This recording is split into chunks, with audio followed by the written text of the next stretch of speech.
Max Verstappen took pole in an Austrian Grand Prix qualifying as both Mercedes drivers Lewis Hamilton and George Russell dramatically crashed out in Q3 to ruin what appeared to be genuine chances of battling in the top positions. With drivers fighting for grid places for Saturday's sprint race, Hamilton looked to have a pace compete for pole, but lost control of his Mercedes car into turn 7, went skidding over the gravel and into the barriers.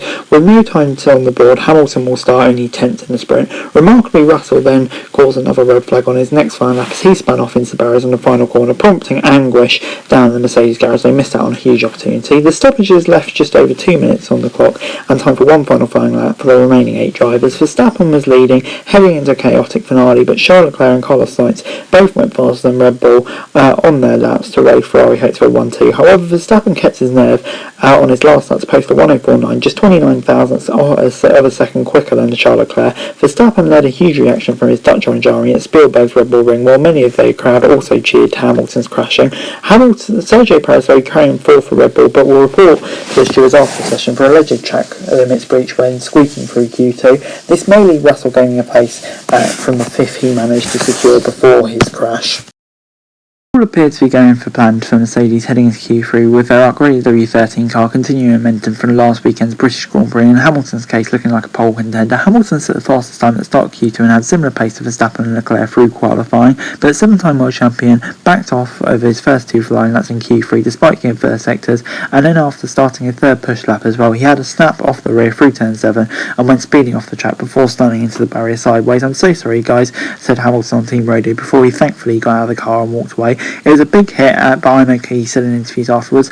"I'm incredibly disappointed in myself ultimately and so sorry to the team who worked so hard to put this car together, and I never like to bring it back damaged." Hamilton said Mercedes were fighting for the top 3 and that he didn't have an answer for the crash. "I lost the back end in turn 7 and that was that," he said. "I'm encouraged for sure. I'm encouraged to see our performance. We weren't expecting for it to be so close today. That's a huge positive for the team, but I'm really quite far back, so I don't know what's possible from there. Hopefully I can make up some of the lost time."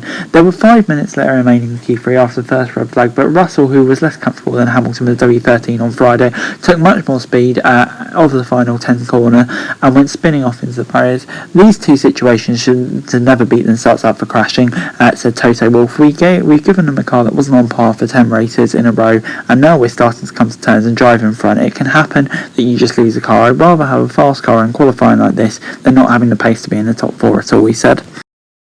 Mercedes' exit from qualifying left the door wide open for Red Bull and Ferrari to battle, and the sprint now set to be a head-to-head battle between title rivals Verstappen and Leclerc. Verstappen will start at the front ahead of Leclerc with a 24-lap sprint and then setting the grid for Sunday's 71-lap Austrian Grand Prix. It's going to be an interesting day tomorrow with practice 2 11:30 and the sprint getting underway at 3:30. It's sure going to be another interesting battle between these two. You'd say Verstappen will probably have the faster race pace. It's generally what we've seen so far this season, but it'll for sure be interesting. But anyway, before I go, moving on to the results from the session, of course it is Max Verstappen on pole. Like I'm saying, the Ferrari's normally quicker in Quali trim, so for them to be faster in Quali, it kind of is ominous for the race. But Leclerc and Sainz just need to stay in there. Maybe they can get a good start. Who knows? Perez just was off the pace today, really. I think he'll be disappointed with that and could easily have got pit by Russell, I think, had Russell not had that incident. But Russell will be frustrated. But, it still is 5th, so, not a huge amount of loss, maybe 1 position, something like that. So not too bad. Ocon in 6th, good job from him. He'll be very pleased with that. It puts them in a good position for tomorrow. The Haas as well, they'll be looking to carry forward some points tomorrow and on Sunday, putting themselves in a good position to really maximise the results. Alonso and Norris, I think they'll be a bit disappointing considering where Ocon was. Definitely had the pace, but he can probably get by the Haas tomorrow, so we'll see. Hamilton intense, obviously gutting. It seemed like a gust of wind, but luckily for him, he does have the sprint to get back up tomorrow. He gutted because he really could have got a good result there. But anyway, Gasly in 11th. I'm going to say Gasly, he probably was robbed of a Q3 spot. I don't know how Perez track limits wasn't seen and violated. Hopefully the stewards will correct that.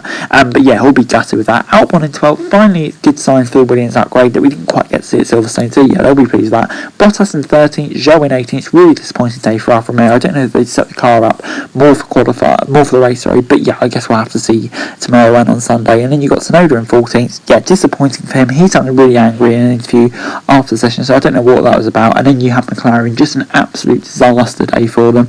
Nothing went right. And yeah, Norris had brake issues. Ricciardo just lack of pace again. Norris obviously had an issue in practice. So yeah, it's really not looking good for them at the moment. And they need to sort it out. And then you've got the two Aston Martins, 18th and 20th. Just an absolute shocker of a session. I really thought Aston Martin were making progress, but it seems not, certainly not qualifying place at least. And then 19th, Nicholas Latifi. Obviously with the old Williams, you can't really expect too much more. But did alright to qualify ahead of Vettel, I suppose. Hey guys, that's it for the video. Thanks for watching our channel. Like, share, subscribe, don't sort of comment, damage, follow, and think description with daily F1 news, and subscribe to our channel, that'd be greatly appreciated. Thanks very much for watching. Peace out.